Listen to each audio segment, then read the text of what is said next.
7 साल पहले जब मैं कॉलेज में था, एक ऐसी घटना हुई जिसे आज भी याद करना भयावह लगता है। उस समय मेरा सबसे अच्छा दोस्त चार्ल्स था। उसका सपना बड़ा अजीब था। वो भूत प्रेत भगाने वाला यानी एक एक्सोर्सिस्ट बनना चाहता था। वो अक्सर कहता था कि वो बुरी आत्माओं का सामना करना चाहता है और अपनी ताकत से उन्हें भगा देना चाहता है। एक रात चार्ल्स ने मुझसे मदद मांगी। उसने कहा कि उसे किसी दूसरे की जरूरत है आत्माओं को भगाने में। मुझे ऐसी बातों पर यकीन नहीं था, इसलिए मैं लापरवाही से उसके घर चला गया। मुझे अंदाजा भी नहीं था कि उस रात की घटनाएं मुझे जिंदगी भर डराएंगी। आधी रात को हमने मोमबत्तियां जलाई और ओइजा बोर्ड सामने रखा। कमरा बिल्कुल शांत था। चार्ल्स ने धीमी आवाज में कहा, शैतान यहां आओ। ब्लैंचेट हिलने लगी। उसने पूछा कि क्या कोई मौजूद है और जवाब आया हाँ। फिर उसने पूछा, तुम्हारा नाम क्या है? बोर्ड ने शब्द बनाया, मुल्लिक।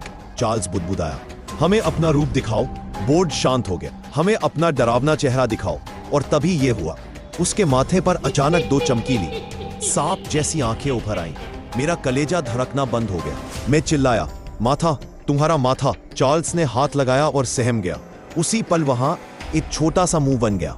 वह मुंह एक अजीब आवाज में बोला, इधर देखो। और फिर खून का सैलाब बह निकला। चार्ल्स चीखा और हॉलवे में भागा। वो बाथरूम में घुसा, शावर ऑन कर दिया और कुछ देर बाद बाहर निकला। उसका शरीर भीगा था, लेकिन चेहरा अब भी हल्की रक्तिम चमक में ढका था। आंखें और मुंह गायब हो चुके थे, लेकिन चार्ल्स चुप रहा। फिर उसके होंठ हिले, मैं इसे भगा दूंगा, स्वर्ग भेज दूंगा। उसने एक पुरानी किताब उठा ली जिसका कवर भूत प्रेत भगाने पर था। मगर तभी छायाओं से कुछ रेंगते हुए बाहर आया। वे इंसान नहीं थे, छोटे छोटे बौनों जैसे जीव। उनके शरीर काले थे और पीठ से लाल फोड़े निकले हुए थे। लंबी पूंछें जमीन पर घिसट रही थी और वे चारों हाथ पैर के बल भागते हुए सीधे चार्ल्स की ओर बढ़े। पहले लगा मैं पागल हो रहा हूं, लेकिन चार्ल्स भी देख रहा था। उसका चेहरा दहशत से भर गया था। वे उसके पैर पकड़कर काटने लगे। खून बह निकला और उसका दर्दनाक चीखना पूरे कमरे में गूंज उठा। मैं कांपते हुए उससे पूछा कि क्या करूं। उसने किताब खोली और अजीब मंत्र पढ़ने की कोशिश की, मगर दर्द ने उसकी आवाज तोड़ दी। चार्ल्स के पैरों और शरीर पर सैकड़ों फोड़े उभर आए। उनमें से काला तरल फूटने लगा। वे जीव उसके ऊपर चढ़ते गए, शरीर को काटते गए। उसकी आंखें उलट गईं और वह जोर जोर से चिल्लाकर बेहोश हो गया। फिर भी घर में कोई नहीं आया, मानो किसी और को आवाज सुनाई ही न दी हो।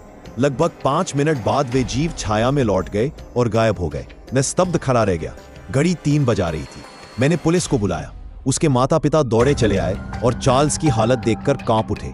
उसे तुरंत अस्पताल ले जाया गया। डॉक्टर हैरान थे। किसी बीमारी से ऐसा संभव ही नहीं था। चमत्कार था कि चार्ल्स बच गया, लेकिन ठीक होने में 3 महीने लग गए। उस रात के बाद उसका जीवन बदल गया। उसने एक्सोर्सिस्ट बनने का सपना हमेशा के लिए छोड़ दिया। ओइजा बोर्ड को हाथ तक नहीं लगाया। अब वह लोगों से कटकर अकेला कमरे में ही घिरा रहता है।